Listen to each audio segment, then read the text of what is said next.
आज हम एक ऐसी खबर की गहराई में उतरने जा रहे हैं जो सिर्फ एक वैज्ञानिक घोषणा नहीं है, बल्कि उम्मीद की एक बहुत बड़ी किरण है।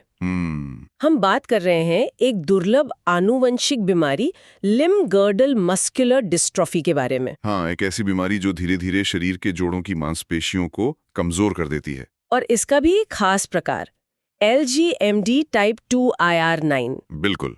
हमारे पास जो स्रोत है वो इस बीमारी के लिए जीन थेरेपी में हुई एक बहुत बड़ी प्रगति के बारे में बताता है।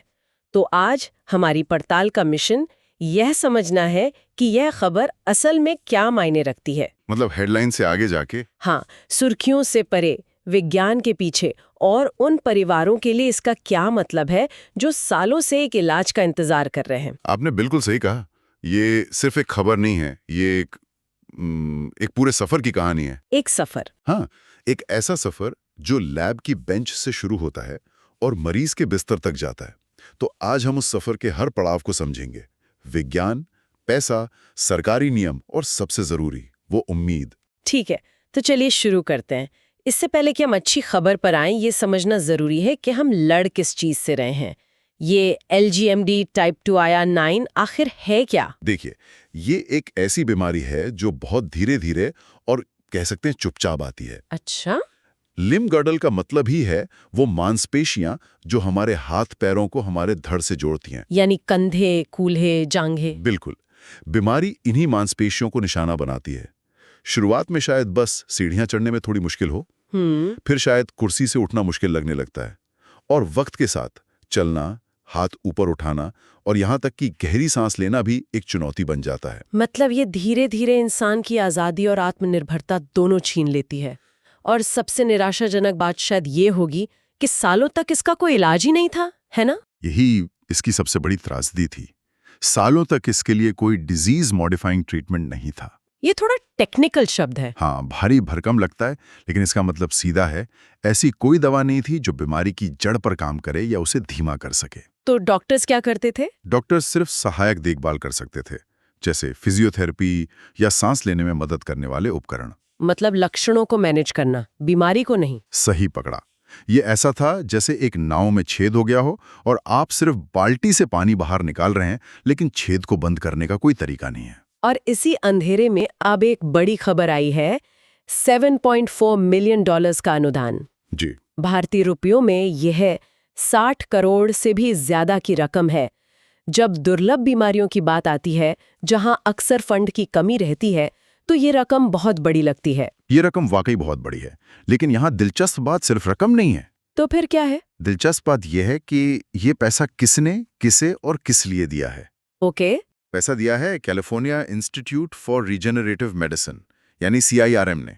CIRM, ये तो इस क्षेत्र की एक बहुत बड़ी और सम्मानित संस्था है। बहुत बड़ी। और ये पैसा मिला है क्योर रेयर डिजीज यानी CRD नाम की एक संस्था को। और आपने कहा किस लिए मिला, ये सबसे जरूरी है। हाँ, क्योंकि ये पैसा किसी शुरुआती रिसर्च या लैब में छोटे मोटे प्रयोगों के लिए नहीं है। तो फिर ये पैसा खास तौर पर उनकी जीन थेरेपी, जिसका कोड नेम है CRD-003, उसको इंसानी क्लिनिकल ट्रायल तक ले जाने के लिए दिया गया है। वाह!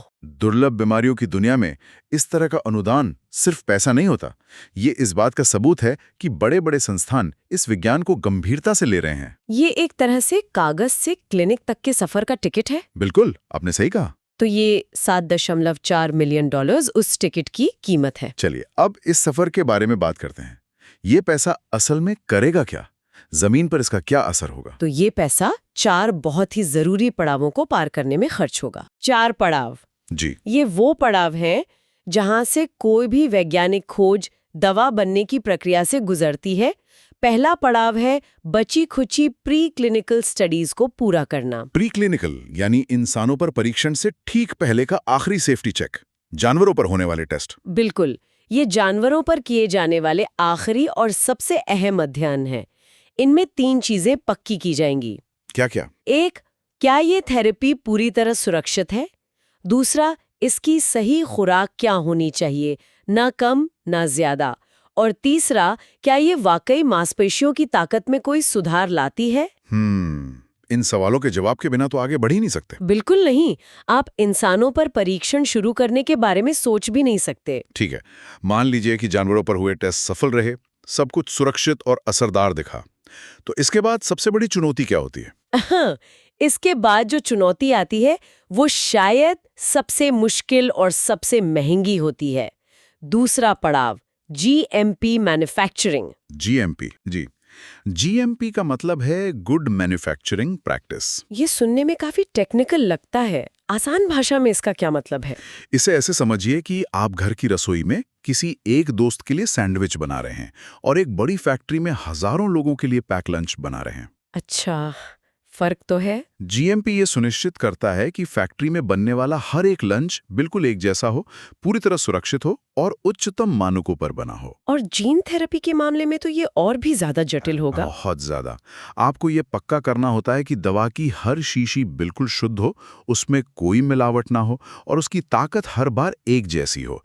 इसमें जरा सी भी चूक की कोई गुंजाइश नहीं होती। मतलब एक छोटी सी गलती और पूरा का पूरा बैच खराब हो सकता है। ये तो बहुत बड़ा जोखिम है। बहुत बड़ा और बहुत महंगा भी। तो दवा बन गई, अब आगे? अब तो सरकार से अनुमति लेनी होगी। आपने सही पकड़ा। तीसरा पड़ाव है नियामक मंजूरी। दवा बनाने के बाद CRD को अमेरिका की फूड एंड ड्रग एडमिनिस्ट्रेशन यानी FDA के पास एक आवेदन भेजना होगा। IND आवेदन, इन्वेस्टिगेशनल न्यू ड्रग। जी, और ये कोई एक दो पन्ने का फॉर्म नहीं होता। ये हजारों पन्नों का एक पूरा दस्तावेज होता है जिसमें अब तक की गई सारी रिसर्च, जानवरों पर हुए परीक्षणों का पूरा डेटा, सब कुछ शामिल होता है। तो ये एक तरह से FDA के सामने अपनी पूरी मेहनत का हिसाब देने जैसा है। हाँ, ये साबित करने के लिए कि आपकी दवा इंसानों पर आजमाने के लिए तैयार है। और FDA की मंजूरी मिलना तो बहुत बड़ी उपलब्धि मानी जाती होगी। बहुत बड़ी। इसका मतलब होता है कि देश की सबसे बड़ी स्वास्थ्य संस्था को भी लग रहा है कि इस थेरेपी में दम है। और जब ये हरी झंडी मिल जाती है